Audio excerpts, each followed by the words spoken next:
Hello lovelies and welcome back to my channel. Today I wanted to do a really exciting VR, I think, to the wonderful Nova Luna Tarot. Now they have a tag out at the moment called 10 Forever Cards. Basically your 10 favourite tarot or oracle cards.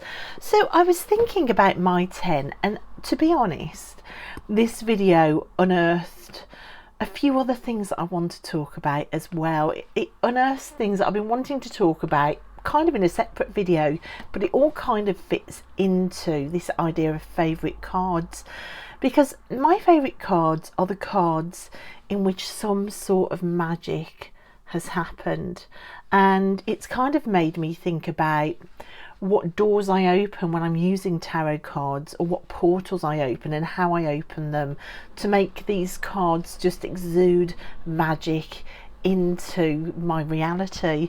So I'm going to be talking about some practices as well around these cards that made them so special.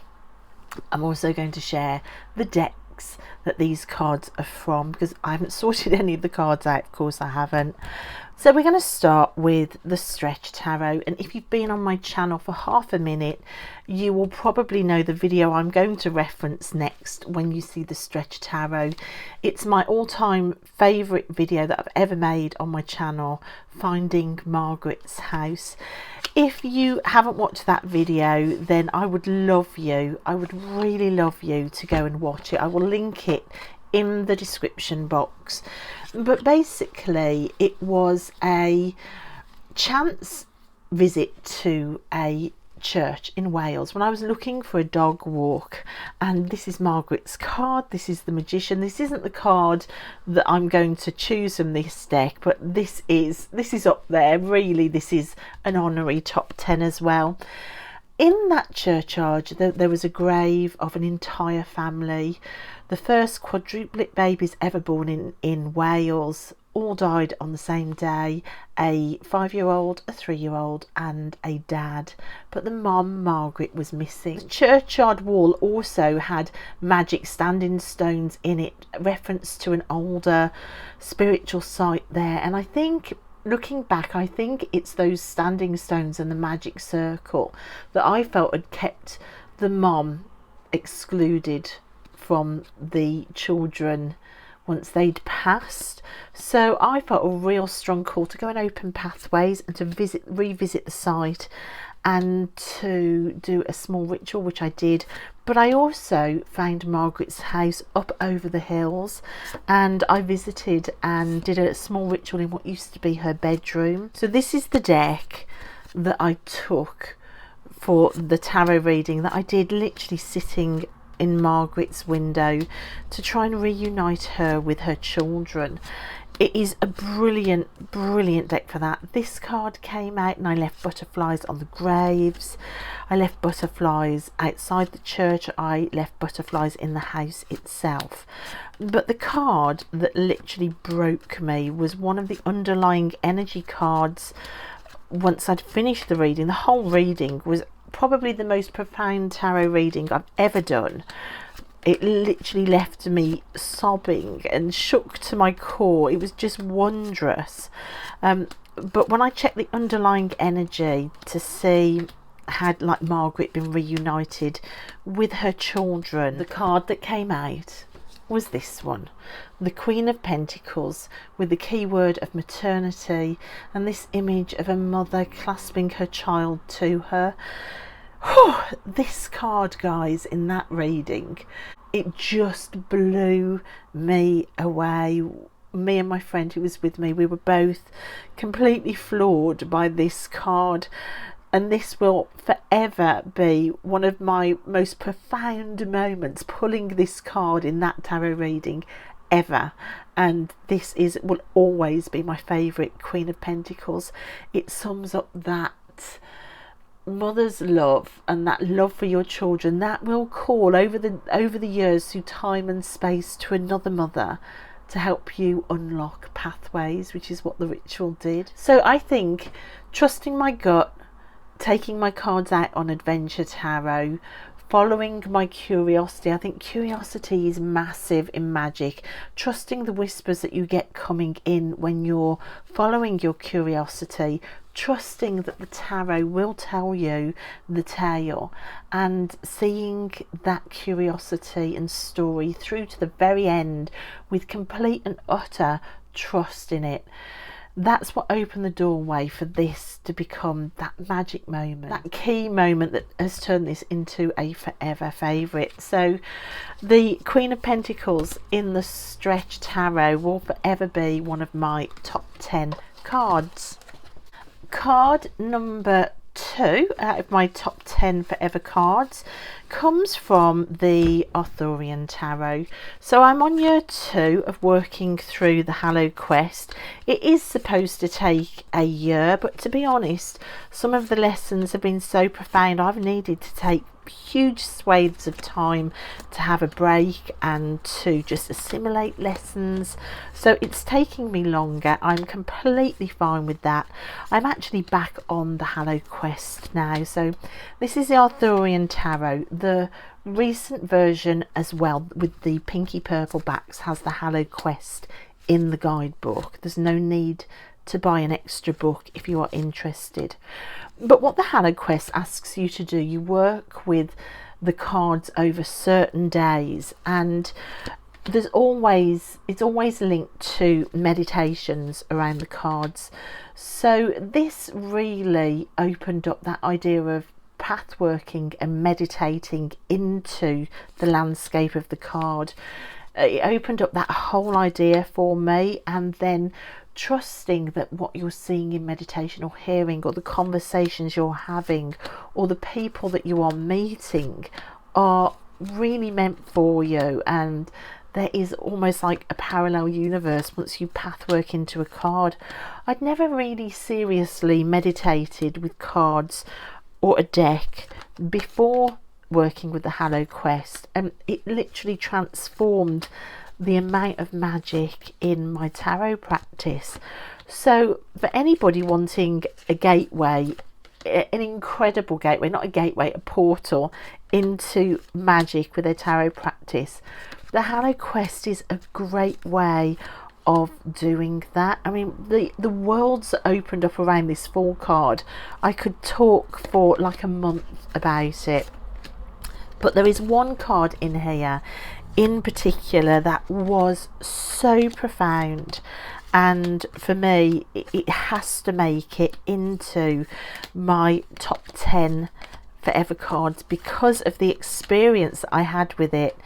It was an experience around this Stone 4 card as well, but the card itself was the Sword King of this deck. And if you wonder which one this one is, this is the one with the green backs. So the Sword King in my meditation was actually sitting on top of this mound, and I had a panic meditating into this card that I was going to get lost inside the doorway. I'd wandered in and I felt it all closing on me, and there was absolute panic in my meditation. It was really scary. It was really real. When I came out, all of this chest had been tipped up everywhere, and another panic, even worse than the thought of being trapped, was that people were going to come along who owned these things and think that I had tipped them up everywhere. So my people pleaser part of me became really triggered. And then a voice beckoned me to the top of the mound, and it was the King of Swords, or the Sword King, with lessons about putting personal boundaries in place. He transformed into this being wearing this armor that absorbed into his skin, so it almost like he had a layer of armor under his skin. And it was profound. It was the most profound meditation about the need to stop this panic, to stop this rush, to stop this external validation or panic that I wasn't going to get it. It was the most profound lesson in slowing down, internal validation, looking inward, and owning my own story with my own boundaries. It was incredible, and this scene has reappeared throughout the HalloQuest over and over again, and has come into my practice with other cards, and the armour of the Sword King, the invisible armour, and it's something that I access when I need it in my own real life now. It's there, and the ability to absorb that armour into my skin. It was incredible. Now, within that meditation, a deer appeared round the back, and the deer became a dragon that went into a feuding fight inside this these meditations, they're just like, it's surreal. You can see that the world is vast and the story that emerges is huge. And the deer gave me the most shocking revelation about generational curses, and what I thought the generational curses that had been passed down to me aren't, and what they truly are. And it was my maternal grandmother in the form of a deer that became a dragon, that became a demon, that became a representation of the need for safety. So between the Sword King and this deer that appeared, there was the most incredible revelation that took me weeks to recover from and to assimilate and to journal about, hence the fact the HalloQuest is taking me a long time. The very next day I pulled the Tarot Grand Lux out to reconnect with my maternal grandmother, who'd appeared as a deer, and I asked her to give me a card to show me how to stay connected to her, how to what to look for, what sign do I look for in the real world, what sign, give me any sort of sign. How will I know that it's you speaking to me if I hear your whisper again? And the Tarot Grand Lux isn't really a deck that had appealed. It'd been gifted to me just a trial. I wasn't vibing with the artwork at all. I hadn't really used it, but I felt this intense pull to pull this deck out the day after I'd had this amazing meditation. And because my grandmother's voice was still there, I felt my grandmother's voice coming through this deck. I pulled it down off the shelf and I said, could you just please show me now what to look for, like I said, in the real world, if it's you, so that I will know that it's you that I'm speaking to. And you could have bowled me over when the card that appeared was this one, a deer. And the deer did appear by a tree as well. This is literally an image from the same meditation from the day before with this card. So she stayed with that imagery of a deer. I couldn't believe it. So for me now, I keep this whole deck now for talking with my grandmother. But that isn't where it ends, because that same day, I, still in shock, took my dogs for a walk in the woods that I've been walking for over 25 years. I've never seen a deer in those woods ever. And on this day I was walking in the far back of the woods, and suddenly alongside me, along the path, appeared two huge deer, and they walked alongside me. Now the dogs were right by me. The dogs never reacted. The dogs never looked up. The dogs never chased them. It was almost as if the dogs had no awareness of them whatsoever, and time slowed down. I wanted to film them, but my phone was in my bag and I was scared I would scare them away. I was also scared that the dogs might look up and spot them and chase them and I'd lose the dogs, because that's what lurchers do. They like to chase after things. But these two deer just looked at me and then turned around and ran into the woods and were lost from sight. That was all on the same day. So meditation opened this up, path working, and again trusting those whispers.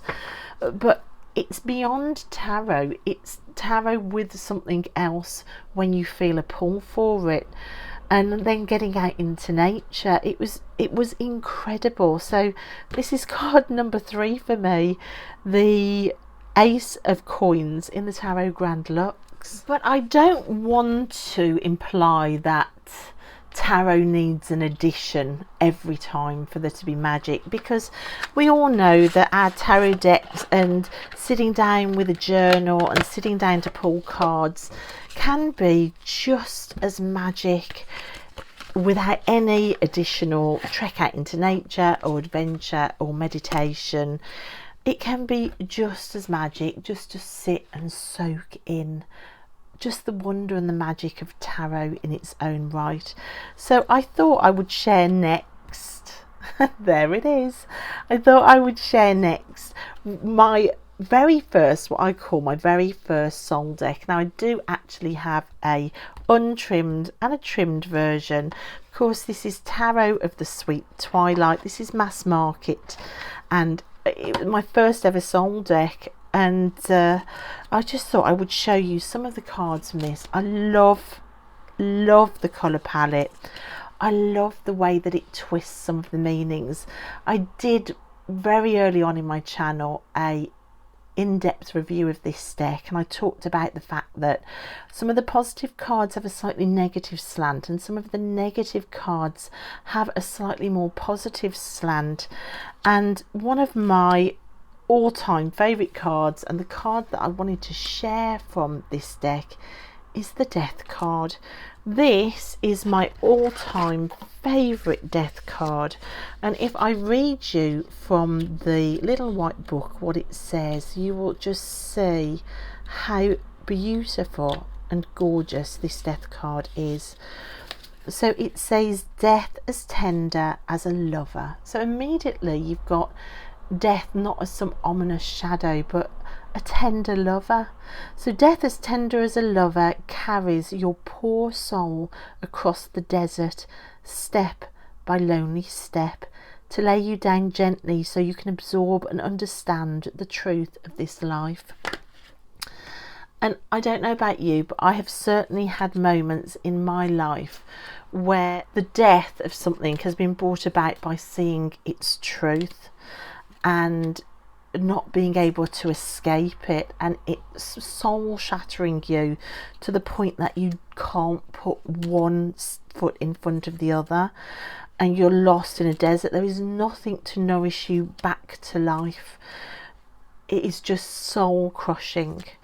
And to see death represented, here it is untrimmed, to see death represented as something so tender that it understands that this was soul crushing. This is the death of something really important. This is like being lost in the desert, but it's needed and it's for your own good and it's tender and it needed to happen. Was such a profound expansion of this card for me, and for that I just I love it. I love the Death card in this in this deck. To heal from that, it took me working with Bridget to find a way out of that, and the healing milk of Bridget and the swan and swan energy. So the Nine of Cups in this deck is also bears a mention, because you can see here, like the Nine of Cups is normally like you've got everything you want, happiness, you've got your wishes fulfilled. But in this Nine of Cups, it's about being overwhelmed by your emotions, and I used this card alongside that Death card to pull myself out of that desert of that Death card with the energy of Bridget and the swan. This Nine of Cups says, even when buried by our feelings, we may still raise our eyes and our hands toward our goal, our hope, our inspiration. There are times when the only way to go is up. So you can see how it's put a slightly more negative slant on what is normally a positive card, and this deck does do that. But from a woman that thought I had it all to suddenly get swamped and drowned by emotions of it falling apart, and then calling Bridget in to help me breathe again, this card was really impactful. So can I have both? Can I have the Nine of Cups and the Death card from the Tarot of the Sweet Twilight as one of my cards. So for that reason, this deck is really one of my most favourite. Like I say, my very first soul deck. Card number 5, as long as you don't mind me cheating with doubling up on cards, is from my original Rider-Waite deck, which is the first Rider-Waite Smith deck I ever got, the ones with these backs. Again, if you've been on my channel for a while, you will know that this card very quickly contained the voice of my dad out of the blue, from nowhere. And I started doing readings with this deck when I felt my dad come to me whispering. Now, my dad will sometimes come to me in visitation dreams, which feel very, very, very different from normal dreams. Or it will just come as a really quiet whisper that you could not pay attention to. So paying attention to any dreams that feel different, or those really subtle whispers, and then paying attention for if a deck is then jumping out, it's that portal again to something really important. This was the first time that this had ever happened with tarot for me. So I asked a question to start with about what Dad thought about the family situation of me being no contact, and I got the 3 of Swords and then this card, the 5 of Cups. And it's this 5 of Cups in this deck that is one of my really important cards. It's got to be in the top 10, because then every time I felt that whisper, I was still really untrusting. I don't call myself a medium at all, and I didn't know whether I was making it all up. So every time I asked for a significator card to prove it was Dad, and every single time the 5 of Cups came out, to the point that I just was gobsmacked. Like, well, I'm not talking to you unless you show me who you are. The 5 of Cups would come flying out every time.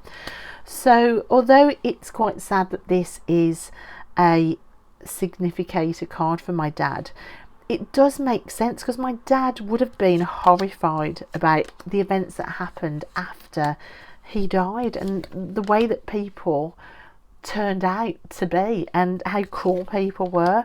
And there are 3 cups kicked over, my siblings and my mother, and there's 2 left standing.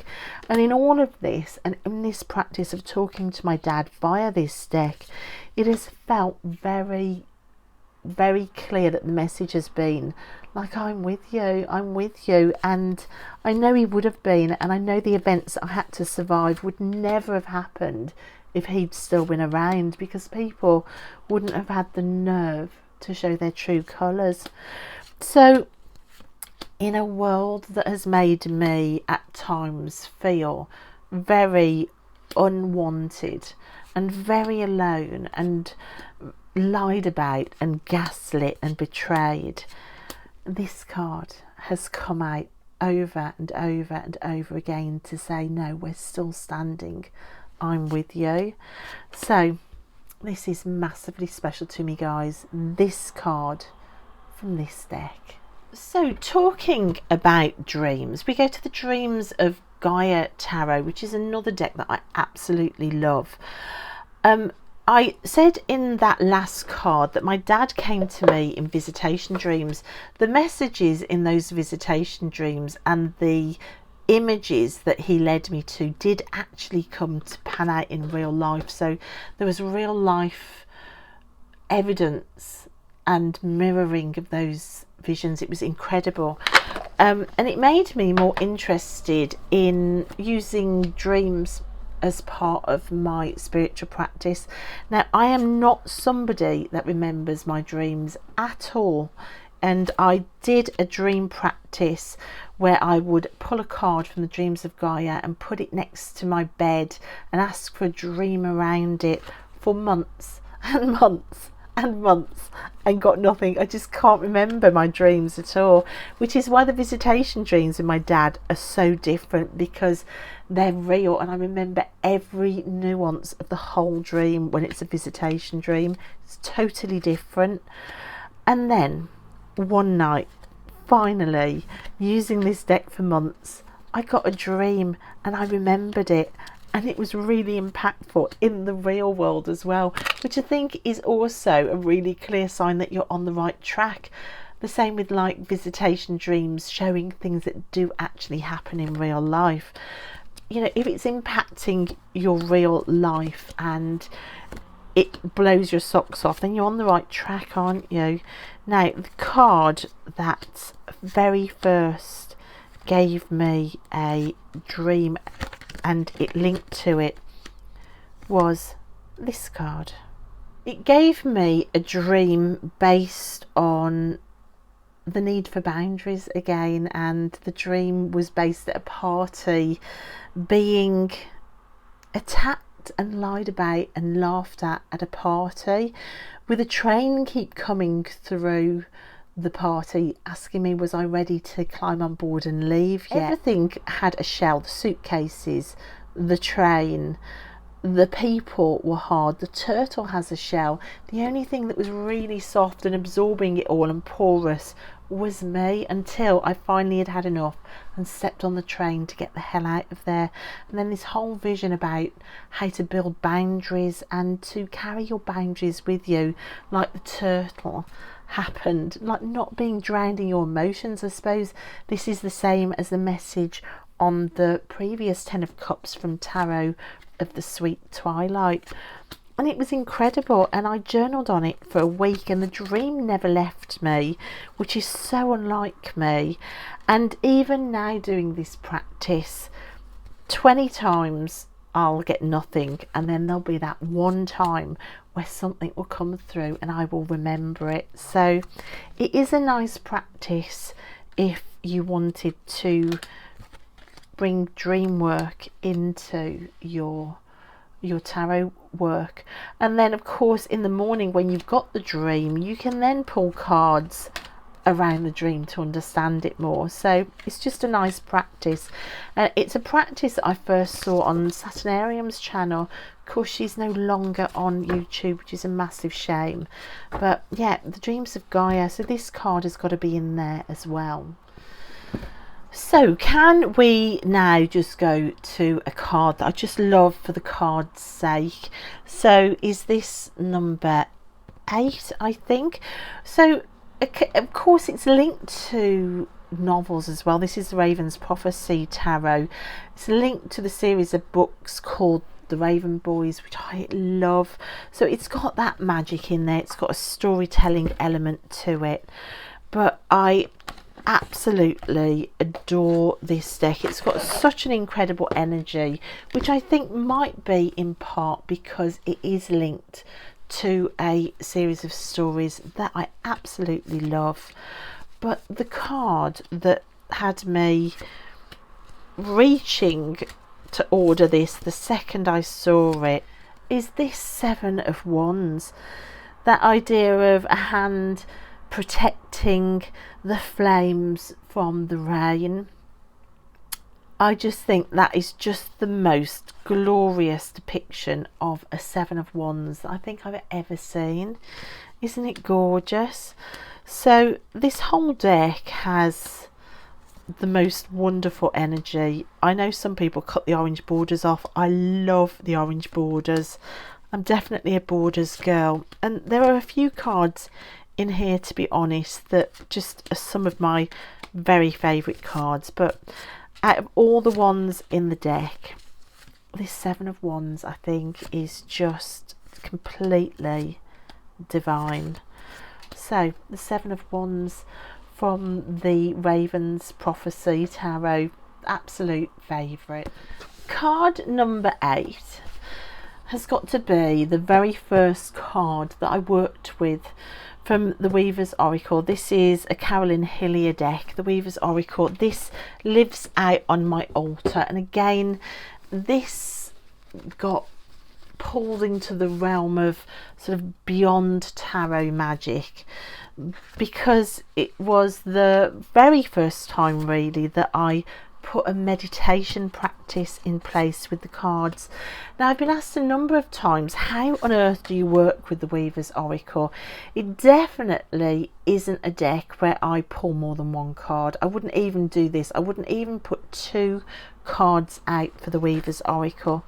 It's 1 card pulled on a full moon and used for a moon cycle and left out. And this was the very first card I ever pulled, card number 38, Copper, the Shaman Weaver of the Rivers. And because it was out for a month and I wanted to meditate with it, the meditation practice that came about from this card, it was profoundly healing. It was a month that literally transformed me from one place to another on a healing journey, like surviving family scapegoating and betrayals, which has been really tough. Anybody who has walked that path will know how incredibly tough that is, not only just to survive from, but to begin to heal from that has been probably the hardest journey of my whole life. So sitting with 1 card, putting a timer on, say for 10-15 minutes with some meditation music, lighting candles around the card and going into the story of the cloth and the weaver from the guidebook, and then looking at the card and meditating every day for a month, things start to emerge and evolve. And then from that, this is like a sketchbook that I use. This is from my month with this card, so you can see there's a photocopy printout of the card there and some artwork, and what you see is the hut, the heron's hut that comes up in the description of the card, but getting across a path to the heron's hut became a whole thing in meditation, and then the journey of becoming a bird in flight from that. There was so much profound healing in that, getting out of the mud, getting the mud off my boots, being able to walk. The cloth itself became the path, the muddy path, then crossing no man's land on my own, and then finally the walking being easier till I got to the hands of this weaver, the Shaman Weaver of Rivers, and then the water coming in. It was profound, and to the point where in one meditation, can you see her dress and her stomach kind of has this loop on? This became a mouth in front of my eyes and started animating the card, and she was speaking through her mouth. So it was almost like a real life vision, and my eyes shot open and I couldn't believe I could actually see the card moving. So you never quite know what's going to happen when you set up a daily meditation practice like that, and you profoundly trust the cards to tell you what you need to know. All of these threads and all of these papers were chosen specifically to represent the story that was being unearthed. And like I say, this was a month of profound, intense healing and revelation, and it was all around this card. This card is just, oh, it's something else. So this has to be in my top 10.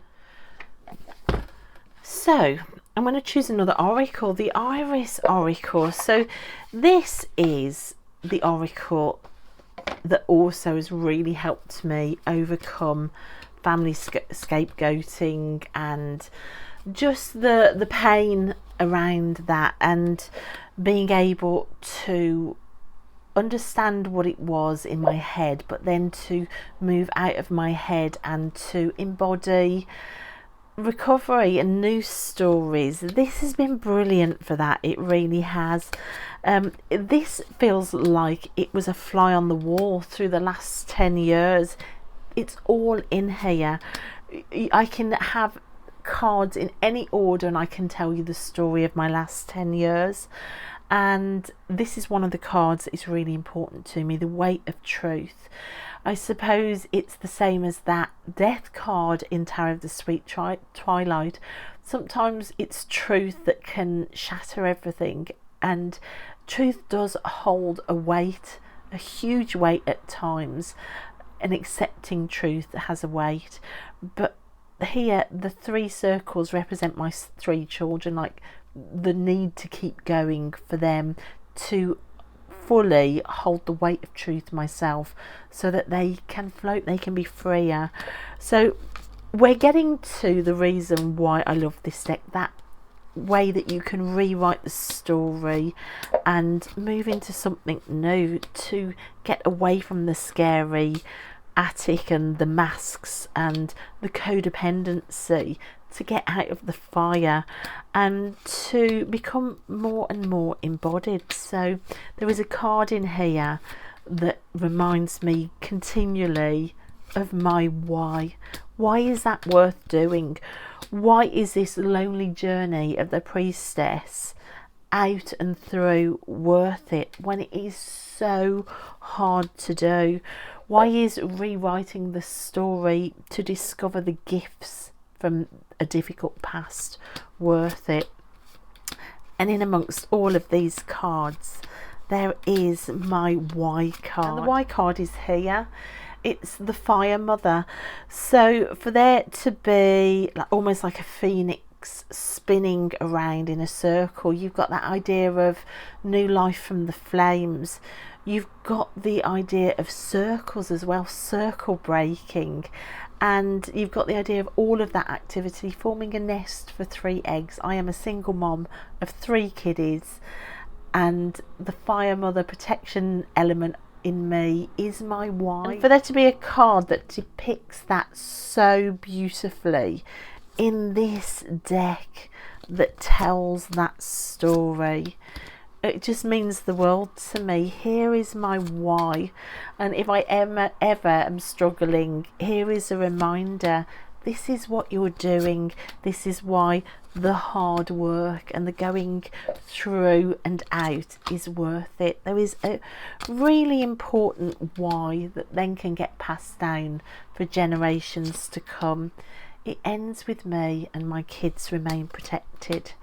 So for that reason, the Fire Mother card from the Iris Oracle is really important to me. The last cards and my 10 of 10, I'm going to choose a card from the Philarcos Tarot. Now this I have worked with this year really quite deeply for the first time since I bought it.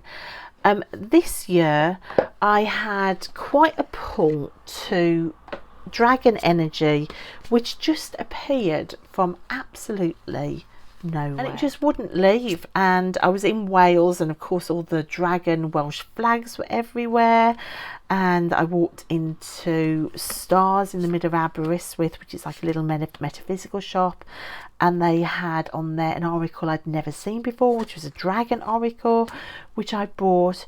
There were just lots and lots of coincidences. When I felt that pull, dragons just kept appearing everywhere.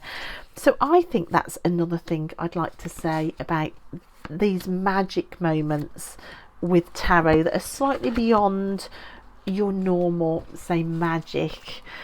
I'm going to talk about this card as well. Another doorway in to that magic is synchronicities and coincidences, and wondering whether is there such a thing as coincidence, or is coincidence just the universe's way of catching your attention. This card, this Magician card, I actually have a photograph of me and my ex-boyfriend sitting at a beach with drinks, and it literally looks like this card has been traced from it. It is unbelievable. I wish I could show it with the photograph, but you know, it's somebody else's face, so I'm not going to do that. But trust me, it looks like a carbon copy. And when I had a tarot reading once and asked why I was struggling so much, this is the card that came out, and I already thought it was from the end of that relationship. So that as well is like a profound synchronicity.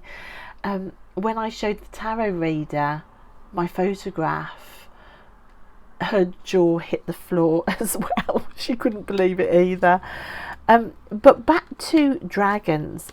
So I'm in this phase where all of this dragon energy is around me, and I've now got this dragon oracle, and I found a couple of dragon ornaments in a charity shop, and then I went to the next charity shop and there was a dragon toy. So these sort of things are happening. And then I pull a card, the Queen of Sparks, the Queen of Wands, which has been a stalker card, demanding I step into my Queen of Wands energy and stop playing it so safe in life. She has been calling and calling and calling. When I finally pulled the Queen of Sparks out in this deck, I sat up and I paid attention. But what I didn't notice until I read the guidebook was that the Queen of Sparks in this deck has a little dragon in her heart space. I pulled this Queen of Sparks in the midst of all of these dragon coincidences, and this blew my mind. So this Queen of Sparks is my reminder, my constant reminder to feed the dragon in my heart space, not to play small, not to apologise when I've got nothing to apologise for, to trust myself, to walk away from toxicity when I need to, and to wear my crown and to feed the dragon, to feed that dragon in the heart space. So for that reason, this Queen of Sparks is also one of my all-time favourite cards.